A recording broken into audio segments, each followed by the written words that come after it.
有日睇咗一套講英國查理斯王子嘅紀錄片 ，Prince Charles 講嘅英語，我當然冇資格批評啦。但有一點咧值得一談，説明英語正宗同從俗嘅分別。Prince Charles 一而再用咗咁嘅句子結構 ，She's one of those who believes in health foods。呢一句嘅基本句咧就係 She believes in health foods。佢相信健康食品係有用嘅，但係有咁嘅信念嘅咧，並非佢一人，好多人都有咁嘅信念，佢係其中一個。於是就話 She's one of those people， 將個 people 刪咗去，加翻佢哋嘅信念上去。She's one of those who believes in health foods。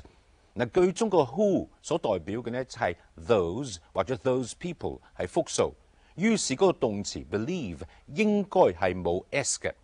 但係好多人呢，當個 who 字係代表咗句首嘅 she 或者係 one 單數，於是個 believes 就有 s 啦。論 grammar 咁係錯嘅，口語當俗語用可以，但係寫文章呢必須更正。